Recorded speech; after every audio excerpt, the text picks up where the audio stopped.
All right, guys.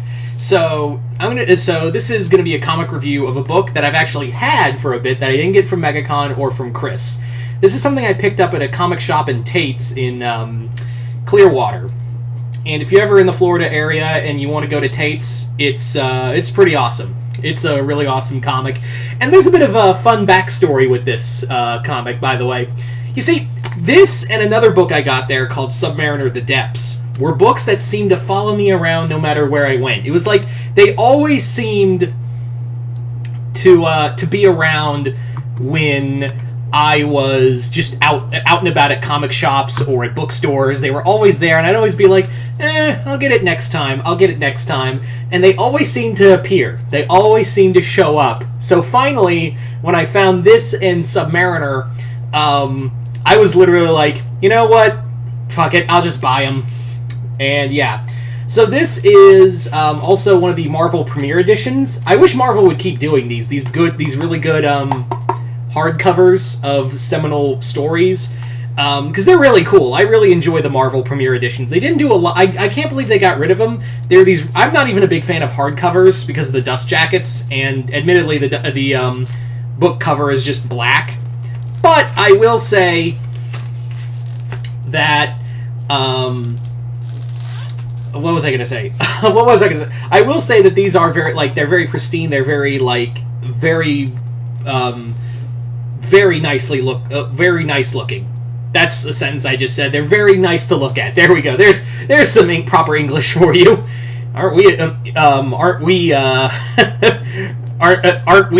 just professional on this channel? Anyway, so Captain America: American Nightmare. What is this about? Well, this comic comes from the Mark Waid run from the late 90s. This was part of his big run he did with Andy Kubert. This was basically the big Captain America of Mark Waid's Captain America run was broken up into two things. Not by his choice, but that was what happened. Mark Waid had a big run in the late 80s to the early 90s, and then it got shit canned by Heroes Reborn. And when that inevitably failed, he went back to do a new Captain America run, which is also very seminal in its own right. So this is post Heroes Reborn. And yeah, so what is Captain America: American Nightmare? In a nutshell, it should probably tell you who the villain is in the, right here. Yeah, it's Captain America versus Nightmare. And I just had finished reading Acts of Vengeance not too long ago. I had actually finished reading that book not so long ago. So I find it kind of funny that that I read this right after reading Acts of Vengeance, which that's pretty fun of itself. Well, at least the Avengers arc. And this does kind of play out like Acts of Vengeance in a weird way, in that we have, and if you don't know what Acts of Vengeance is, Acts of Vengeance was basically a comic book series where the Marvel superheroes fought villains they don't normally fight before. And this was very much like that, where we have Captain America fighting not only Nightmare, but also the Rhino, who is primarily, of course, a Spider-Man villain. So yeah. So I really do like this. We have Busiek on the book. We have who's doing the artwork. Of course, it's Magic Mark Waid. What more could you really want from this book other than it looks really damn good? It looks really fucking phenomenal. The comic in and of itself is a nice little story. There are, I will say that some issues in here don't feel needed. This is supposed to be issues 8-13. Really, this is really just 7 and 12 that are the main story, as well as it does have the annuals from 1998 being Captain America teaming up with Iron Man to take on MODOK, and Captain America meeting the real Citizen V after Baron Zemo had taken the title in Thunderbolts. So those stories don't really matter in there. I guess they just needed something to pad out the page count to make this really pristine. But yeah, the only thing that really loosely connects issues. Well, why did I say 7? 9 through 12 were really the main crux of the story.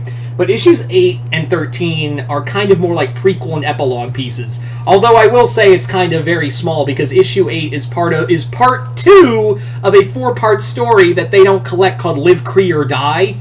And yeah. Also, I forgot how like mean-spirited comic book writers were to female characters in here, because they really drag Carol Danvers with her alcoholism. That's something a lot of modern Marvel wants you to forget, is that Carol Danvers was a raging alcoholic for a hot minute. And I don't even want to. Let's not even get into the shit they did to poor Wanda. let's not even get into the poor shit. That poor thing has gone through since being created. Anyway, really the only thing that matters in that storyline is that Captain America talks about, you know, people living the American dream, and in doing so, Nightmare is like, "You're right. The American dream is pretty powerful." So what Nightmare does is that he uses like the American core values and like drives American icons insane. Like he's driving them mad and basically turning their dreams inside of themselves and making them violent and angry. And what he plans to do is using Steve to create a nuclear holocaust that'll be night eternal and just nothing but nightmares for him to take over. Yeah.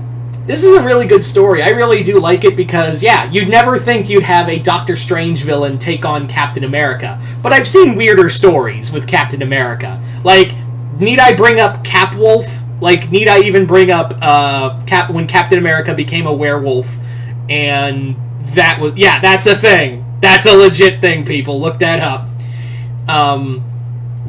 But yeah, we also have Sharon Carter who is in here, and she is kind of like disillusioned with everything going on after her time with S.H.I.E.L.D., but she still believes in Steve, and there's a great moment in here where she's actually goes in the dream realm to save Steve, but in doing so she gets caught, her and Steve's bodies get